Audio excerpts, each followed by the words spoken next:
Time for the morning rush. Safety changes coming to this year's balloon fiesta after recent mass shootings, including El Paso's. This year, Fiesta organizers are adding metal detectors and hand wands to all guest entrances. They're looking for prohibited items like weapons and alcohol, and even non-service animals. Also, law enforcement from more than 20 federal, state, and local agencies will monitor the grounds. APD looking for a woman after she left with a stranger and never returned. Police say 37-year-old Chamisa Toya and her boyfriend had been spending time with an unknown man off of 7-Eleven on San Mateo and Catherine. Not clear why, but yesterday detectives say surveillance video shows Toya left with him, but she never returned. Grant. Well, after a dry weekend, the first day of fall starting out with rain chances as we're heading into this afternoon. Beautiful weather in store for us, but might not be a bad idea to grab that umbrella before heading out the door this morning. David? An Albuquerque man accused of trying to crash into other drivers is back out on the streets this morning. On Friday, a witness told police that Donald Swanson drove in circles around her car near Zuni and even tried wrecking into her and other drivers. He was arrested for reckless driving and aggravated assault. He's scheduled to be in court in November. Tomorrow, the Bernalillo County Commission is set to vote on whether to recommend the Sheriff's Department get lapel and dash cams. Commissioner Debbie O'Malley proposed setting aside $500,000 for them.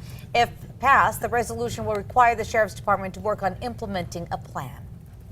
This morning, the Albuquerque dentist facing felony medical charges is scheduled to appear in court today. State investigators received a tip that William Gardner was using the same dental x-rays on numerous patients to justify treatments. They are still investigating that tip, but they say that the investigation into Gardner did reveal that he had been operating without a license. In 2 weeks, a former New Mexico cop convicted of murder could find out whether he can move forward with his appeal. Former Silver City police officer Bradley Farrington is serving a life sentence for murdering his ex-wife. Farrington is appealing his conviction, saying the evidence against him is hearsay. Grant. The retro threat index remaining very low this afternoon, but we're bringing it up to a 4 as we'll see that chance for some scattered showers and thunderstorms develop as we're heading into your afternoon hours. So keep an eye out for that if you have any outdoor plans. David? Right now, Valencia County officials are looking for whoever stole an animal control truck and ditched it in the South Valley. Officials say the truck was stolen from an officer's home in Los Lunas and was found a few hours later in Albuquerque with only minor damage, but who took it is still a mystery. UNM Hospital is now working towards offering more behavioral health services. Last year, Bernalillo County Commissioners approved $30 million for a crisis triage center in collaboration with UNM. Commissioner Maggie Hart-Stebbins wants to make sure that the county is involved in the planning discussions.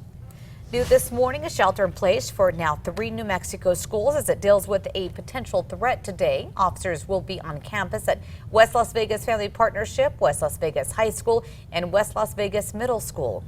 Crews will soon begin a massive project to prevent a sinkhole from opening on a busy highway in southern New Mexico. The New Mexican reports crews are expected to start filling a decommissioned brine well with grout off of U.S. Highway 285 and U.S. 62. The project will cost around $54 million. Experts have estimated a collapse could happen next year, causing more than $1 billion in damages. This morning, the road's looking clear so far as you're getting ready to head out the door. Just your typical slowdowns.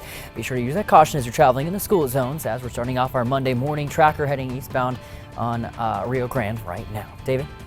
This morning, 3 UNM students are thinking about their next biking adventure. This comes after embarking on an epic summer adventure. Now, over the summer, Lobos, Caleb, Ben, and Julia, they took their bikes to the famed Pacific Coast Trail, taking on 700 miles of the coast from Portland to San Francisco. Now, the 3 friends say their trips throughout the land of enchantment help prepare them for that trek.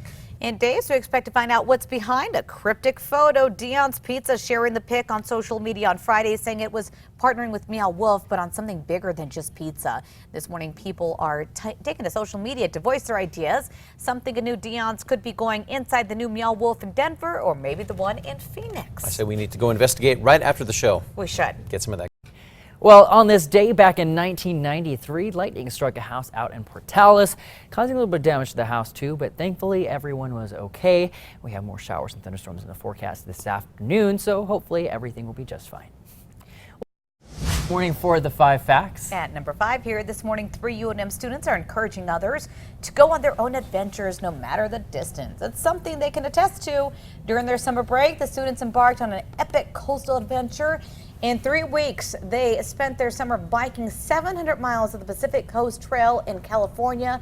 The friends say they use New Mexico as their training grounds. At number 4, looking ahead, tomorrow the Bernalillo County Commission is set to vote on whether to adopt a resolution recommending the Sheriff's Department get lapel and dashboard cameras.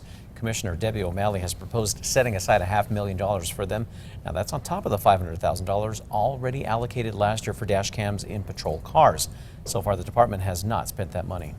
And after a beautiful and mostly dry weekend, scattered showers and thunderstorms are returning to the state as we're heading into your Monday afternoon. Already some storms making their way out of eastern Arizona into western New Mexico, so we'll be watching that chance for even some spotty showers and storms here around the metro later today. At number 2, a judge is set to decide if a former New Mexico cop convicted of murder can move forward with his appeal. The victim, his ex-wife. Now, last September, former Silver City police officer Bradley Farrington was found guilty of murder. His ex-wife, Cassie Farrington, was found dead in the bathtub of her home, in 2014. Now, Farrington says the evidence against him is hearsay because his ex-wife was not in court to testify. Number 1 now, 2 weeks to go. Where learning officials are ramping up safety measures ahead of this year's balloon fiesta. This year, Fiesta organizers are adding 60 walk-through metal detectors to the guest entrances, plus hand wands to detect prohibited items. They're looking for weapons, alcohol, and even non-service animals. This comes following deadly mass shootings across the country. There will also be more bag check stations, so organizers admit this may create longer waits at the door. If you want more details on Balloon Fiesta activities, go to our website. That is always on KRQE.com.